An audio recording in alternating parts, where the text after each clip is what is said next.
जय हिंद दोस्तों, concept with राज में आपका स्वागत है। आज हम लोग पढ़ने वाले हैं द्विघात समीकरण के मूलों के लक्षण। बहुत इंपॉर्टेंट टॉपिक है भैया। इससे आपको एग्जाम में एक दो क्वेश्चन देखने को मिल ही जाते हैं। 100% हर साल आए हुए हैं भैया। तो एक बार अब आपको हम प्रूफ सहित दिखा देते हैं कैसे क्वेश्चन आते हैं और आए भी हैं। देखिए, ये 2023 का मॉडल पेपर है, यानी सर जी 2023 का अनसॉल्व है। और ये देखिए रहा क्वेश्चन। बात समझ में आया ना कैसे क्वेश्चन है, हम दिखाएंगे बढ़िया से। पहले पूरा कंसेप्ट हम लोग बढ़िया से समझ लेते हैं। आपका बहुत ज़्यादा टाइम नहीं लेंगे, इसलिए हम एकदम वीडियो को आप शुरू से अंत तक देखेंगे, मज़ा आ जाएगा। 100% वीडियो को स्किप नहीं करिएगा, एकदम देखिए ध्यान से। इसमें 4 कंडीशन है। हम पहले कंडीशन की बात कर रहे हैं, कैसे पहचानेंगे, क्या करेंगे। कहा है यदि b² - 4ac ग्रेटर दैन 0 तथा पूर्ण वर्ग हो तो मूल वास्तविक परिमेय और भिन्न भिन्न होंगे। मतलब समझिए क्या होगा, क्या है इसका सर, क्या होगा। यानी कहा है कब ऐसा होगा, जब सर जी विवेक्तर d बराबर होता है b² - 4ac।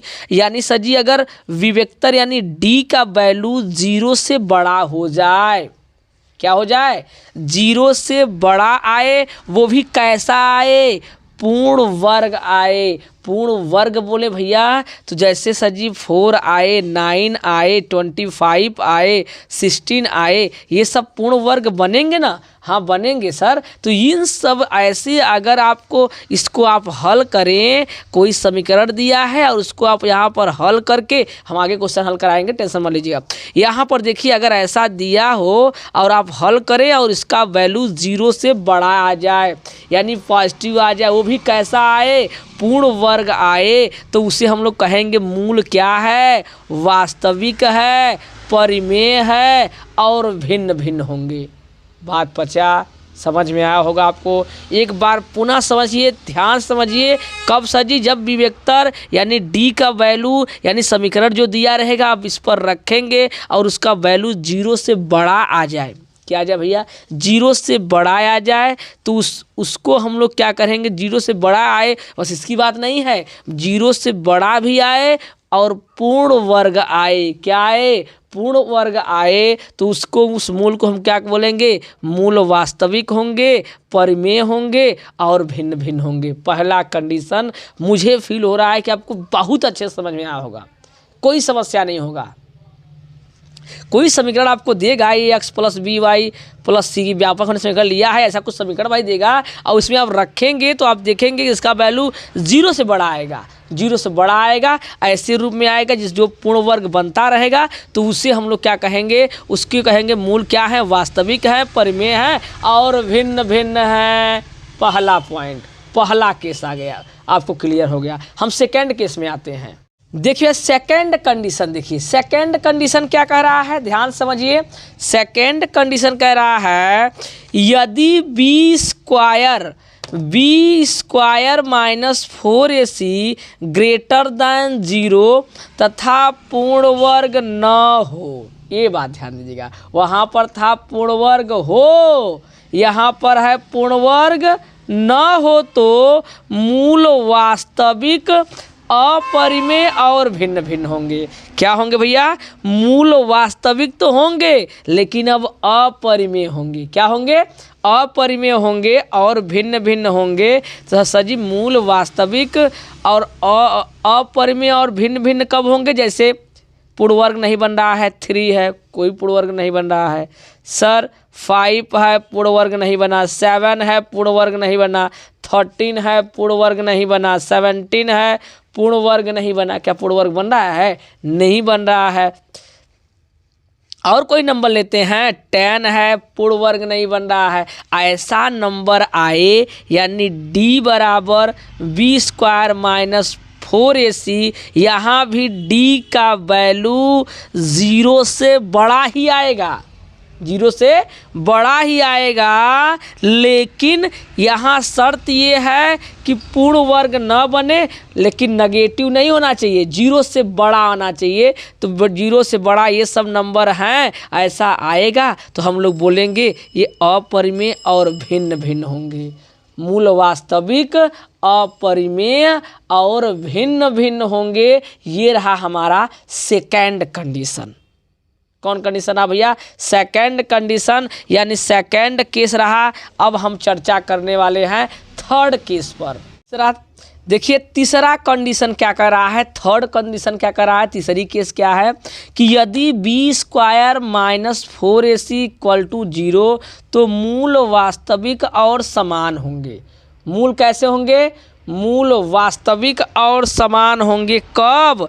जब b² - 4ac = 0 आ जाए, यानी d बराबर क्या हो जाए? 0 हो जाए।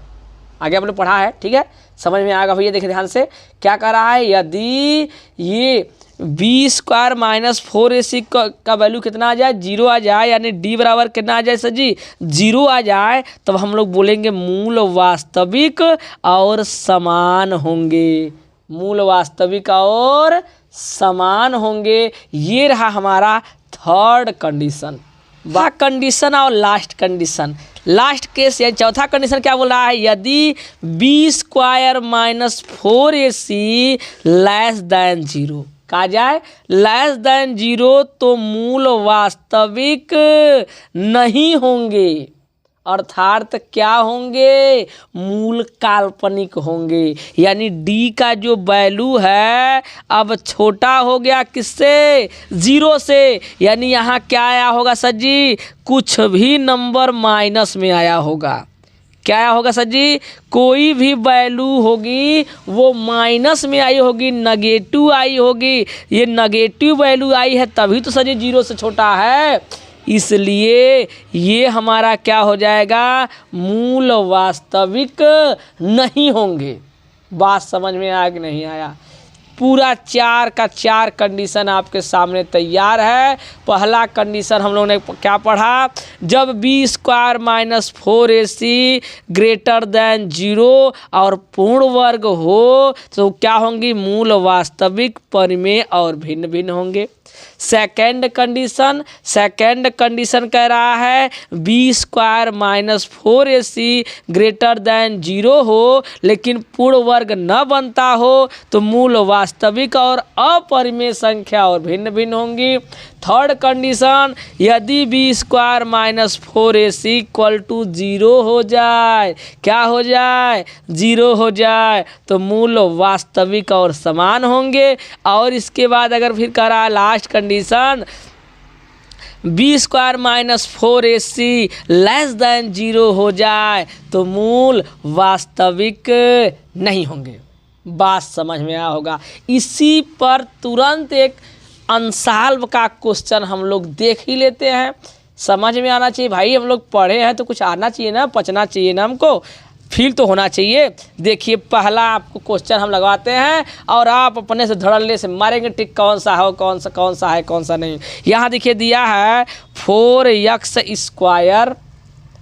- 12x + 9 = 0 के मूल होंगे। मूल कैसे होंगे यहाँ पर चेक करते हैं, मूल कैसे होंगे। पहले हम तो विवेक्तर तो निकालें। विवेक्तर बराबर होता है b² - 4ac, यानी सर जी यहाँ पर b का वैल्यू कितना है? ये -12 का होल स्क्वायर -4, a का वैल्यू 4 है और c का वैल्यू 9 है। तो यहाँ पर क्या आ रहा है? 12 बरहम 144 आ गया भैया। यहाँ करेंगे 4 चौका 16 नौया 144 और कट गया, कट के कितना? 0। d का वैल्यू क्या आ गया?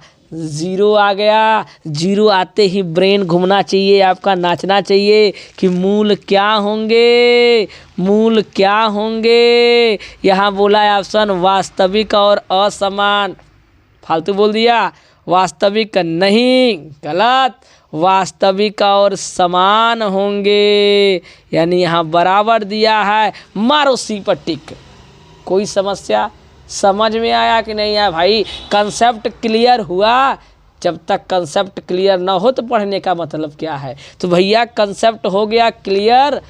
अब अगर कंसेप्ट क्लियर हो रहा है भाई तो दोस्तों के साथ शेयर करो, लाइक को। एक दो एग्जाम्पल और देखो कंसेप्ट एकदम क्लियर होना चाहिए भैया। देखो एक दो और देखो, ये क्वेश्चन और देखो। ये क्वेश्चन कह रहा है क्या, समीकरण इतना के मूल हैं, कैसे हैं?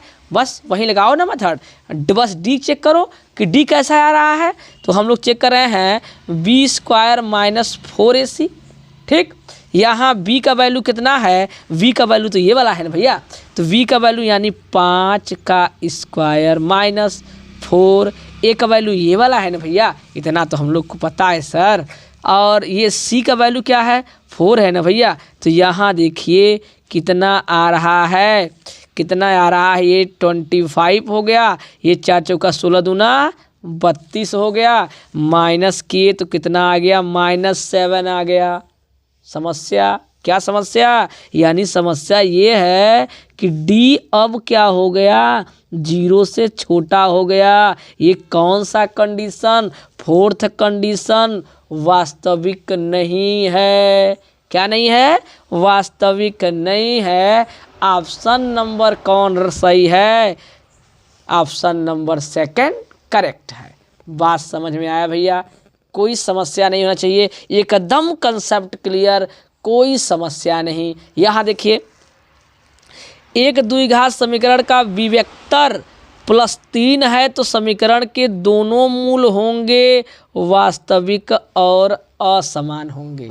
वास्तविक, असमान और भिन्न भिन्न होंगे। कैसे होंगे भैया, भिन्न भिन्न होंगे। इस क्वेश्चन में देखिए कैसे करेंगे भैया। करा है द्विघात समीकरण ax square plus bx plus c बराबर 0 के मूल समान है तो c का मान ज्ञात कीजिए। मूल समान होता है यानी d बराबर 0 होता है भैया। ठीक है, तो फार्मूला क्या हो जाएगा, b square minus 4ac equal to 0। करा ऐसा है तो बताइए कि इसमें से आंसर कौन सा सही है। सी का वैल्यू पूछा है तो सी का वैल्यू निकालना है, तो इसको कर दीजिए भैया यहाँ इस साइड, तो बी स्क्वायर इधर 4ac ऐसे कर लीजिए।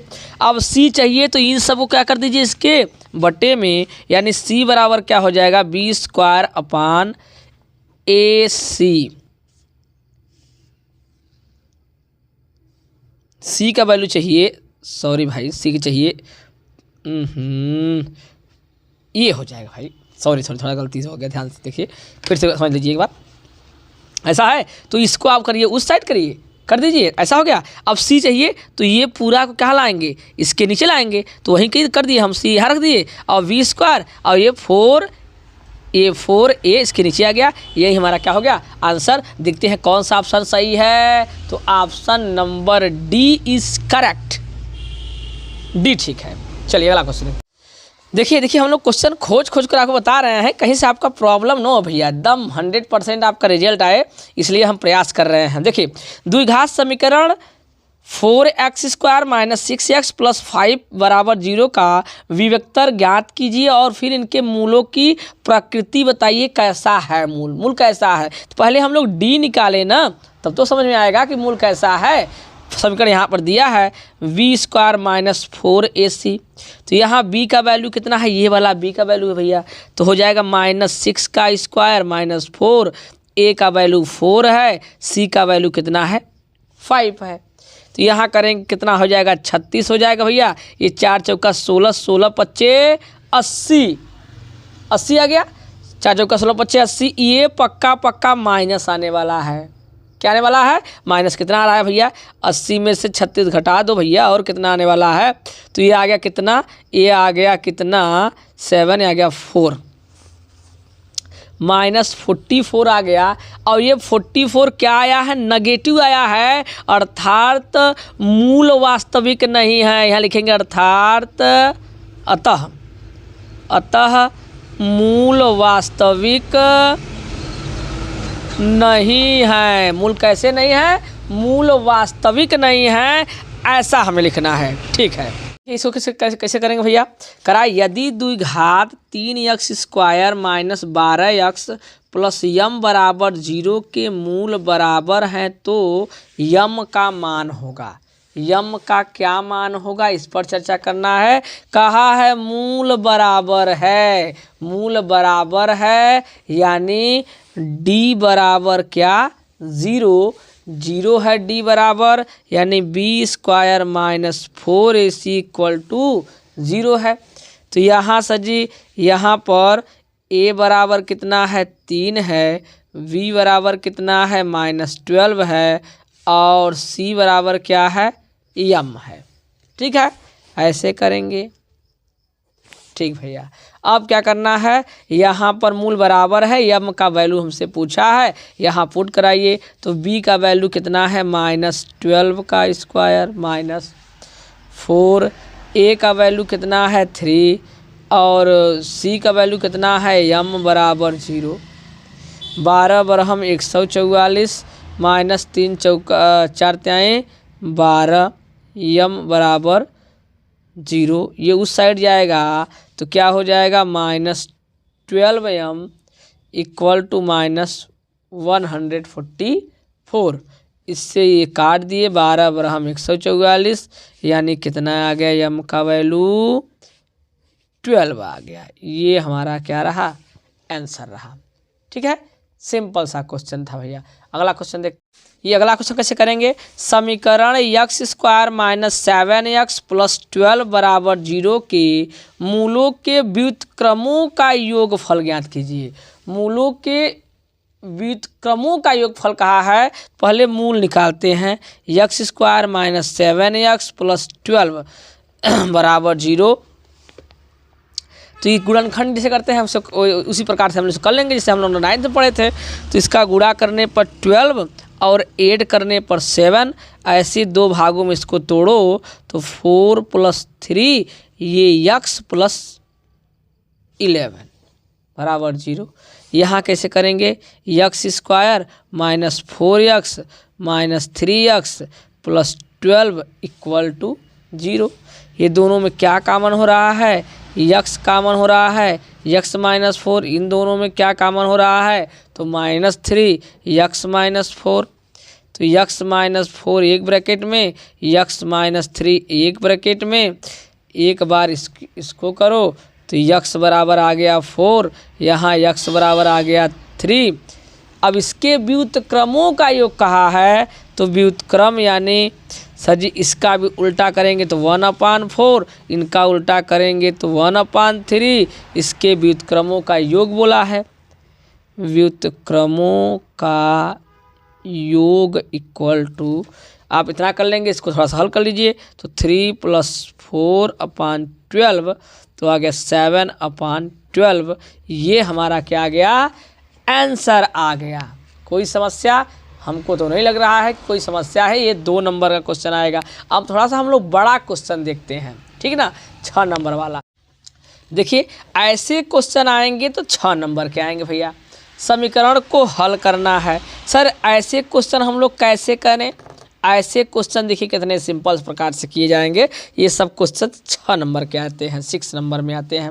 तो आप लोग ऐसे जब क्वेश्चन देखिए तो यहाँ पर ऐसे डायरेक्ट आप हल करेंगे तो थोड़ा सा आपको लेंदी समझ में आएगा, कहीं हो सकता है प्रॉब्लम हो जाए। तो इसलिए देखिए यहाँ पर कहा x ≠ 0, यानी किसी भी शर्त में x की वैल्यू क्या नहीं होने वाली है? 0 नहीं होने वाली है, ऐसा बोला है। तो हम लोग क्या करेंगे? यहाँ माना, इसको कुछ मान लेते हैं क्योंकि दोनों जगह सेम है तो मानना आसान है। तो यहाँ लिखेंगे 2x + 1/x equal to y मान लिया। मैंने क्या मान लिया भैया? इसको y मान लिया। यहाँ रखते हैं तो ये हो जाए y² + 4 इक्वल टू 5 और y, ऐसा है।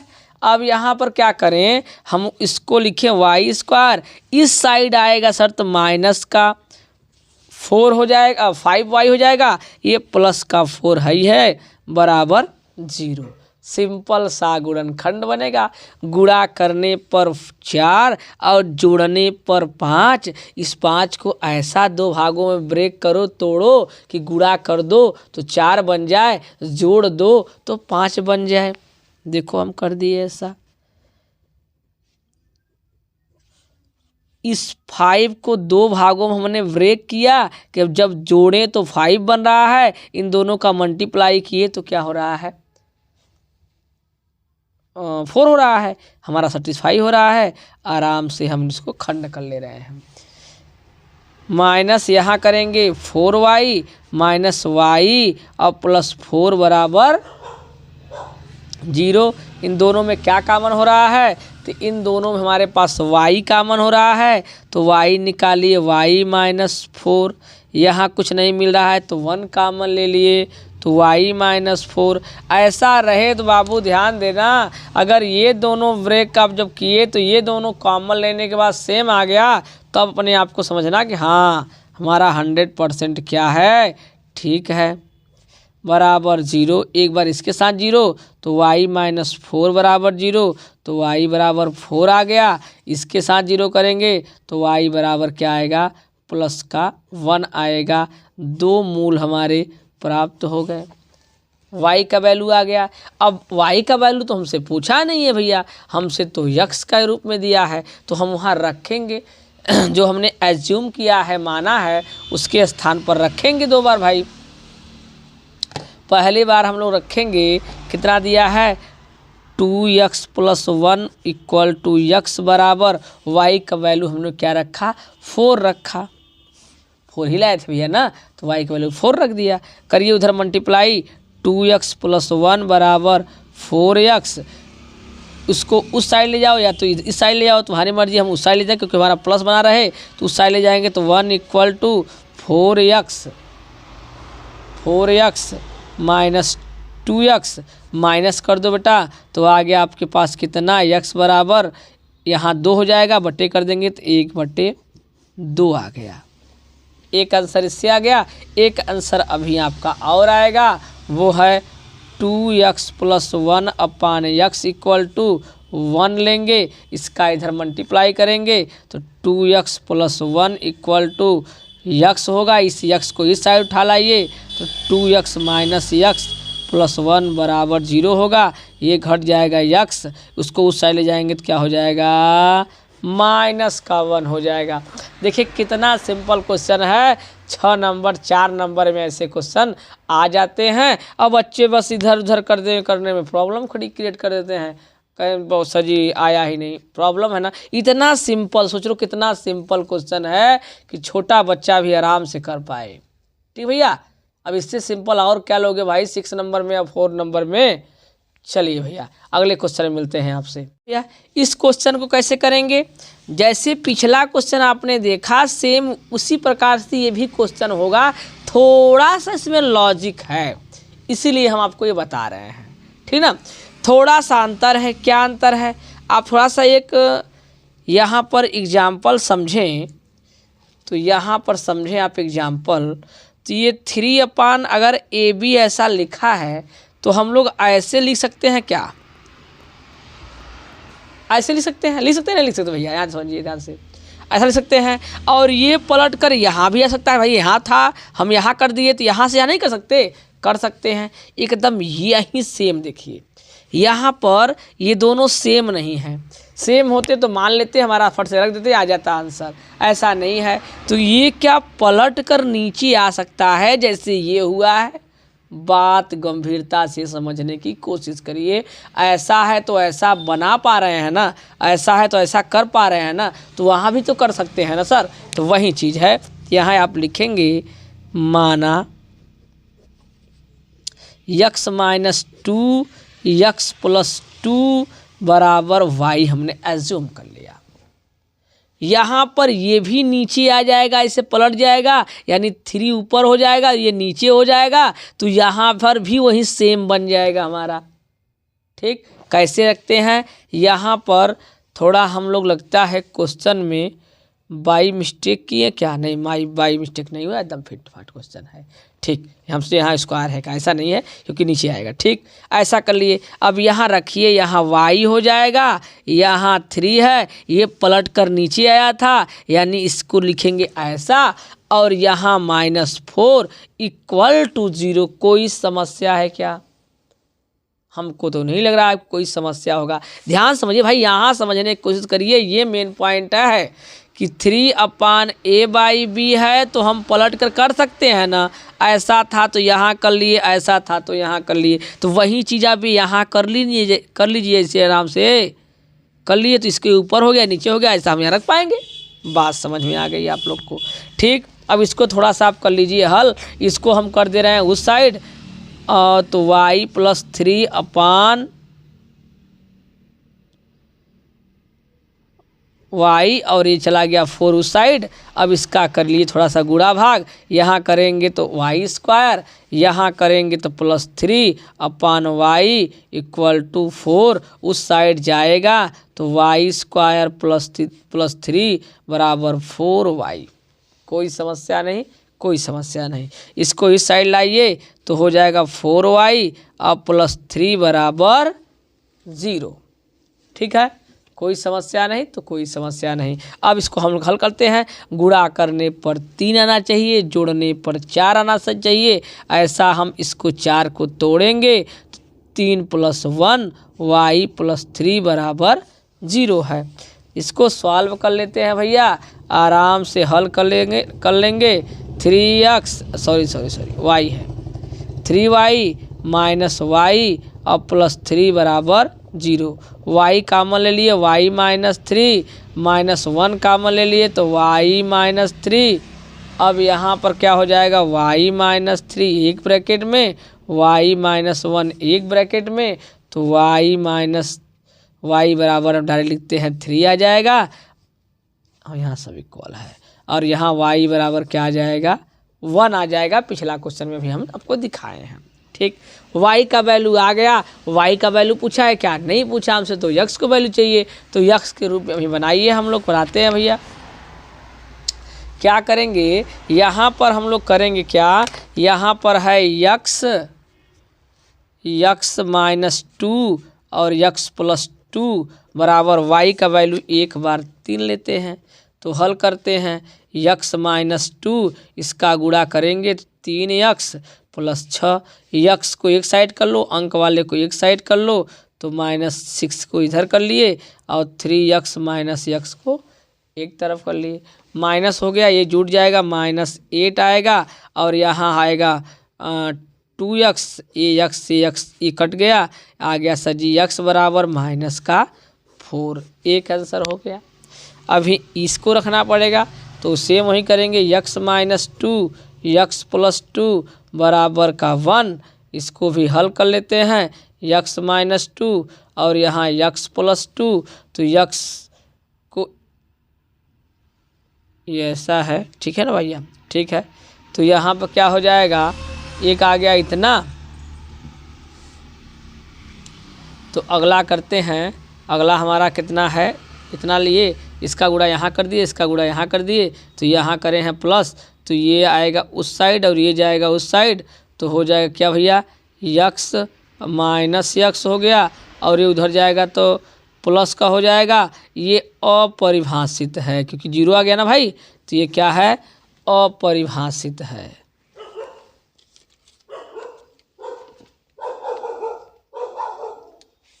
जीरो आ गया, यानी जो कि संभव नहीं है, अपरिभाषित है, यानी अपरिभाषित अर्थात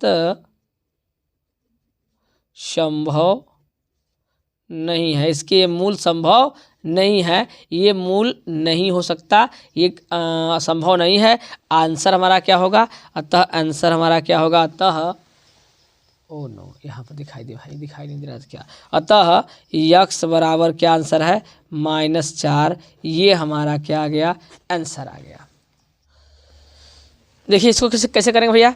क्या परिमाप 80 मीटर तथा क्षेत्रफल 400 मीटर स्क्वायर की एक पार्क को बनाना संभव है। ऐसा पूछ रहा है कि उसका परिमाप 80 हो और क्षेत्रफल कितना हो 400 मीटर का कोई पार्क बनाना संभव है तो उसकी लंबाई और चौड़ाई ज्ञात कीजिए।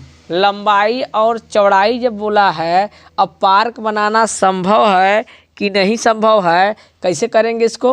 तो यहाँ पर अब मैंने माना कि पार्क कैसा है, माना पार्क आयताकार है, कार है। अच्छा ऐसा क्यों कर रहे हैं, क्योंकि अब लंबाई चौड़ाई कहा है, तो लंबाई चौड़ाई कहा है तो हम यल भी मान लेते हैं ऐसे ही, ठीक ना। अभी आगे देखेंगे कैसा बने कैसा नहीं बनेगा, तो आगे निष्कर्ष उसका लिखा जाएगा। तो यहाँ करेंगे तो परिमाप कितना दिया है, परिमाप हमको दिया है, परिमाप दिया है 80, माना लंबाई कितना है, लंबाई हमने मान लिया x मीटर है।